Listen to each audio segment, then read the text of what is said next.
Hi, I'm Dr. Boyce Watkins from YourBlackWorld.com. Today I speak to you with a heavy heart. I just lost my grandmother, Felicia Couch, who probably played the single greatest role amongst, or one of the greatest roles, I'd say, if she's in the top three in terms of people that have shaped me into the person that I am today. And I miss her. I love her, and I'm not too sad though. The reason I'm not too sad is because I celebrated her during life, and I promised her. I said, you know what? I said, Mama. That's what I called her, Mama.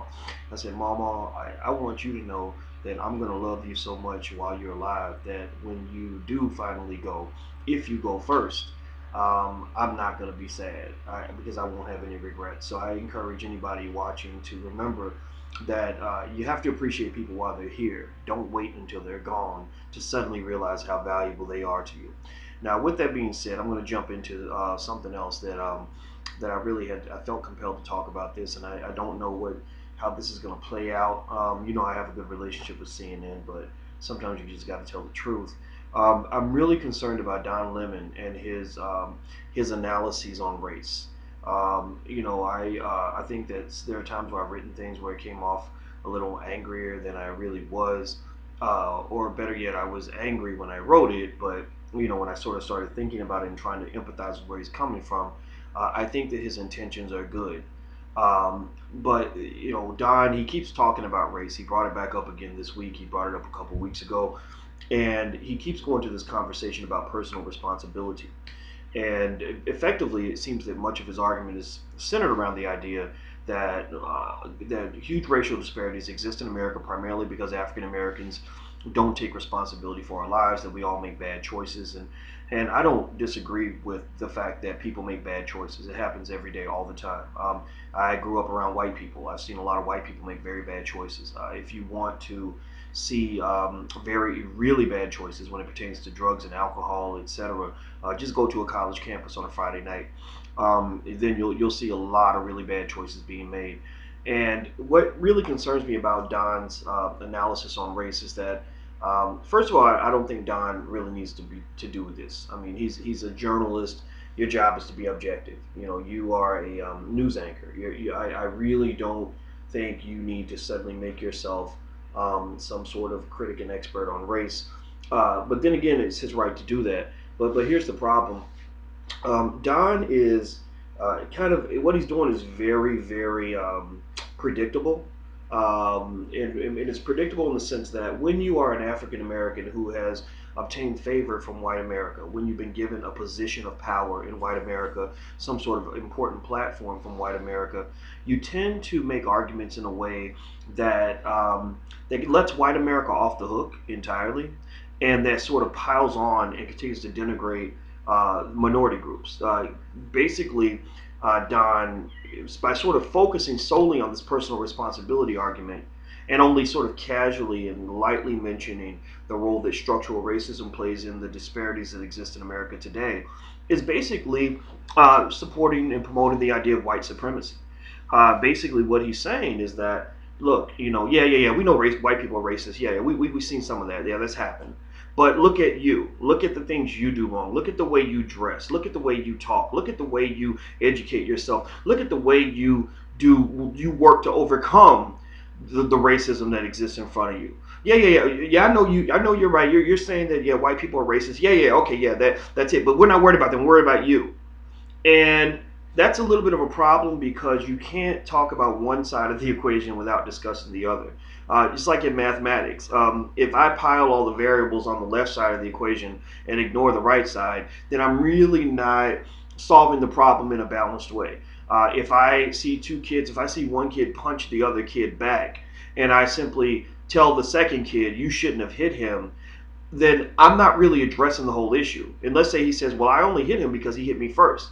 And, I can say, well, no, this has nothing to do with him. This has nothing to do with him. You had no right to hit another person. Hitting another person is wrong, and you know it, and that's all there is to it. And I think that would be a disingenuous way to address a problem. Now, with that being said, here's the thing. When you talk about personal responsibility, I'm actually harder on black people than Don Lemon is. I talk more about personal responsibility than Don Lemon does. Anybody who follows anything that I write, you know that I have a very low tolerance for stupidity and ignorance, and I see it up close. I've been a black man my whole life. I've been around black men my whole life, and I see brothers and sisters making really bad choices, and it pisses me off. Let's be clear about that. But here's the thing. Here's why my words have more credibility than Don's. Uh, the same vitriol that I put into my conversations about what we need to do as black people to improve ourselves, I take that same energy and I go right back to white America and say, look at what you are perpetuating that is creating the environment that our children are forced to endure. When you talk about kids shooting each other in the hood, you need to ask yourself, why is it that we live in a country where it's easier for some black men to get a gun than it is for them to get an education? Why would someone like a Don Lemon on CNN every day now, why can't he go and hold these gun manufacturers accountable for the fact that they are making these guns so readily available so that even if you raise your child not to kill anybody, you do your part. You're showing personal responsibility. You teach your child, if you get a gun, don't shoot anybody. But guess what? Your child gets his brains blown out on the way home from school because some thug got access to a gun that was provided by a gun manufacturer. Gun manufacturers, in case you haven't noticed, are not owned by black people. So, Don, you need to talk about that. If you want to talk, or you go to what Don said about what Michelle Obama said about kids dreaming about being ballers and rappers and all this stuff, that frustrates me too. I hate that. It drives me nuts. You saw where we ran the campaign and we effectively killed Lil Wayne's endorsement deal with Mountain Dew because we're tired of these messages being spread to our community. But guess what? The problem's not as deep as just Lil Wayne or just as deep as that kid who idolizes this thug mentality. You also have to look at Clear Channel and these big corporations that make billions of dollars sprinkling this toxic hip hop onto our children, this music that many of us do not want to hear every day.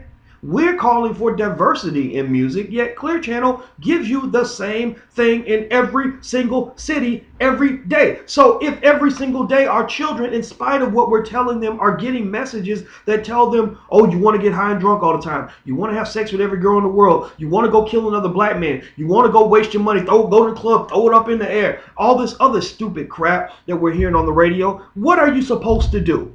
So, Don, you need to talk about that too, my friend. You can't just talk about the effects of what is being done without talking about who actually did the thing that you're complaining about. These kids did not brainwash themselves, Don. These kids did not grow up with this mentality because their parents are telling them to think this way. A lot of parents are trying their hardest to get their kids to think in a different way, but every time they walk out that door, they're getting a set of influences from the world, from corporate America, that are very different from the ones they want them to have. You talk about kids getting a good education. Well, you know what else, Don? I think you should certainly talk about that. You should encourage them to do their best. But also, maybe on CNN, you can talk about the fact that most schools in black communities are severely underfunded. You need to talk about the fact that there are a lot of schools in these hoods where they can't even buy books.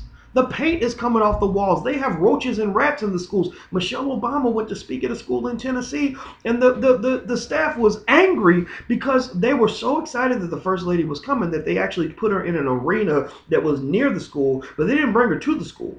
And the administrator said, well, why won't they bring her to the school? Oh, it's because we have rats that are as big as cats in this school, and our kids have to dodge these rats on their way to class.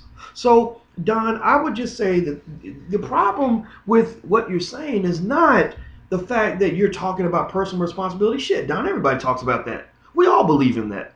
The problem is that you're afraid to confront white America. You won't talk to white people in an honest and direct way the way you will with black people. And the reason you won't do it, my friend, is because you're afraid. And I understand the fear. You work for white people. You talked about Malcolm, you gave the nice Malcolm quote about working for the white man and how that's bad. Well, Don, I'm sorry, brother. You work for the white man. I mean, let's be clear. CNN's not owned by people like me. We know that. I think that you have to you have to really stop and think about what you're saying, how you're saying it, and who you're saying it to. You need to realize that, look, CNN is a network run by white folks. Most of your audience is white. If you want to talk about race, talk to white people. Talk to white people about issues that white people need to address. Talk to white people about personal responsibility. If you want to talk to black folks, go to a black church, go to black venues, go get a job with the Tom Joyner Morning Show and talk to black people. But don't talk to black people while white people are watching, because we know what you're doing, my brother. You're pandering. That is exactly what you're doing. You're pandering to whites by sitting there and wagging your finger at black people. I mean, all these clips, Michelle Obama and Barack Obama. I mean, you saw the criticism of the things that they said. And so again, it's not to say that these individuals who go into white America and succeed are not admirable people, that they don't deserve the adulation that they receive. But the fact is that most of us don't bite the hand that feeds us.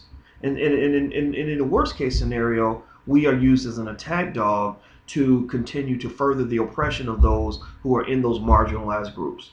You're doing the bidding of most of your predominantly white audience by basically being that black face who tells black people the things that they want to tell them to.